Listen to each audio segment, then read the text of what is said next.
I don't have a white cloth to be a ghost, so this will have to do. Ooh. Yeah. You can understand why I didn't plan to do this. Throw this away. Anyway, hello, Bookish Brits. My name is Andrew, and today I have been asked to talk about Halloween stuff because it's Halloween, and we all like scary reads. Well, most of us do. I'm one of those people who don't. I hate I hate the genre of horror. Sorry, I thought I heard my neighbours upstairs. I was like, oh, this could be an interesting video. As I was saying, I don't really like horror. I'm not one of those people that like to read books that scare me. So I'm kind of immediately now I'm kind of there going, I'm not a Halloweeny person. I don't like reading scary books around Halloween. I have read a lot of books when I was growing up, which scared me as a reader, which were like more psychological and stuff. And that's what I'm going to talk about. I'm going to talk about books that kind of scared me and shattered me, and I'm really, really dark. Oh, well, I would turn that on, but it's weird and I don't like it on because you only see the back of my head. So I wanted to talk about some books. I'm going to keep this video quite short because I can't edit. Still, I don't know how to edit. So, So let's get started. The first book I remember reading, which terrified me as a child, was The Witches by Roald Dahl. I can't remember if I ever finished it. It's one of those books which I think I know the ending because of the film, and I know the film and the book don't match. But I remember reading the first part of it, and that was just creepy. That scared the heck out of me. The idea of these women wearing, these witches who are really evil, wearing wigs, and the head high witch or whatever her name was, wearing a face mask and just her face just being squashed under a mask. You know, it just and the cover that they had. I think I had the cover which was the 1989 cover. I think that's the right cover, or something very similar around that 1989 mid 90s. I was about 8 or 9 when I read it.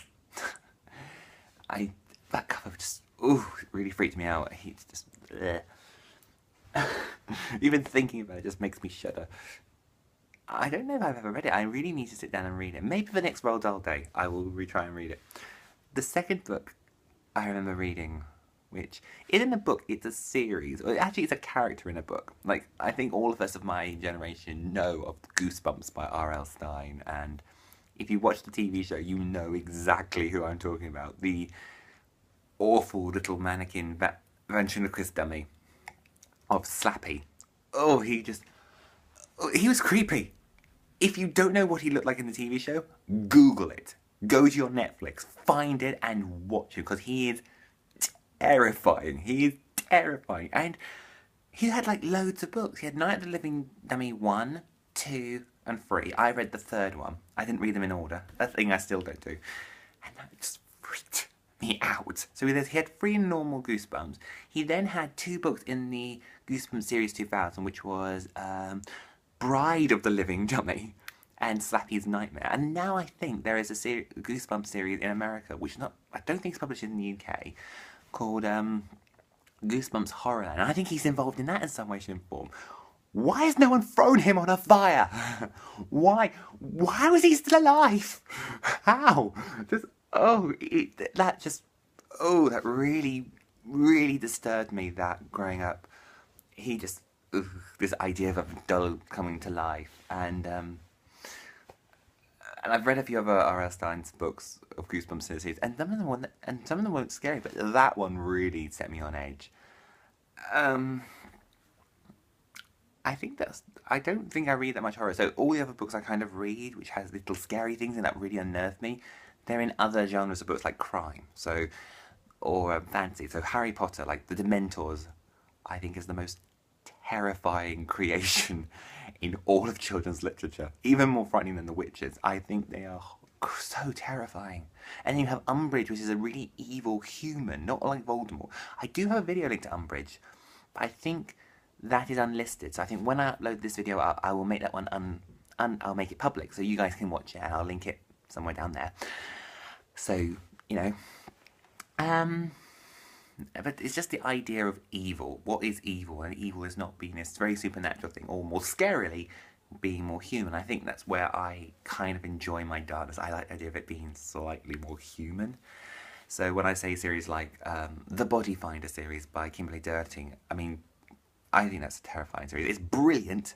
It is a brilliant series. If you haven't read it and you want something, and you're not a real crime, you're not a real horror, supernatural fan, that is the one I think you should go to, because it's crime but with a slight edge of paranormal. That's how I always view it. There are 4 books in the series. Books 1 and 3, which are the first book, which is The Body Finder, and the third is The Last Echo. The killers in that are terrifying. Book 3 is frightening. And what's worse is with those two, with the whole series, you read from the bad guy's point of view. Like every few chapters, a chapter will pop up and you read from it. And book 3, I remember reading it, and book 1 as well. And it was just so interesting, the psychology about it. Another one which I think someone mentioned, and I didn't remember this, I forgot this until I think Michelle mentioned it on her Halloween videos, which was The Name of the Star by Maureen Johnson. I love that book. I really, really enjoy that book. I haven't read book 2 though, and book 3 is out sometime next year, so I need to get my rear in gear and read it. It's about a Jack the Ripper copycat in London. And it was never a good thing reading that, because you got addicted to it, and then you look around and you notice it's like midnight, and then you suddenly realise you have to go get a glass of water, and you have to go to the bathroom or something, and you have to, when you're younger as a kid, I know this sounds really weird, but when you're a kid, you think there's a monster under your bed, so you would have to sort of creep out, but you have to creep out in such a way that though if the monster does come out and try and grab you, you're out of its reach. I had that for like 2 or 3 days. I would get myself into a bit of a state over it. And that's a good thing. That's a really good thing to be scared by that. I was going to mention 2 more books, because I know on my TBR I have Say Her Name by James Dawson. I haven't read it, but I've seen people's reactions, and apparently that is scary. And I think that's brilliant. I'm going to try and read that before the year is out. I really, really like it. The other one I had, which unnerved me a lot when I was reading it, was The No by Martina Cole. This is the only book by Martina Cole I've read, and I want to read more by her. It's a crime. It's a thrillery, crimey book which is set on an estate, and this mother has 3 kids. Yeah, as you can tell, it's Martina Cole, so therefore it's, she's not a savoury character, but she's, she gets by, like she used to be like a former, I think the mother used to be a former prostitute, or there was something linked to that, and her youngest child goes missing. So of course, and on the estate there's this very odd, I'm going to say odd person, who everyone suddenly suspects is a paedophile. So you can imagine where the storyline is going. It's very dark anyway, but there was this one scene that really, I can't remember if I kept reading it because I was so horrified, or I actually had to put the book down and go, did I actually read that? Oh my goodness. Which was the main character's eldest child, as the son. He and a mate of his go over to this mate, and they think if they beat the living heck out of him, he'll reveal the answer. There is one point in the book, and he doesn't tell you anything. He can't, for reasons that you will find out if you read the book. And there was one point which they go, right, okay, if you're not going to talk, we're going to make you talk. And they put on a kettle. They put the kettle on and full of water. And sorry, I got freaked out. I thought there was something in the corner. It's not, but imagination. And they put the kettle on. Now, that whole page was terrifying. I read it, and I don't know if it. Yeah, like I said, if I read it now, I think I would gag. It was just. You'll never look at Kettle the same way again. And I think horror and scary things have to do that. We have to show that we are scared. I think being scared is quite good. So while horror is not my cup of tea reading genre, I like reading books which have a slight creepy factor. And I think creepy factor is very, very good. So anyway, let me know, have you read any of those books? Have they scared you, or are you reading a book which is scary, and what are you reading this Halloween? So leave a comment down below, and I will be snooping through them, because I always want to find new reads. So, comment, subscribe, somewhere down there. A welcome surprise from my neighbour upstairs. You can hear the cat being strangled. That's not a cat being strangled. I hope they don't watch this video. And I hope to see you all soon-ish.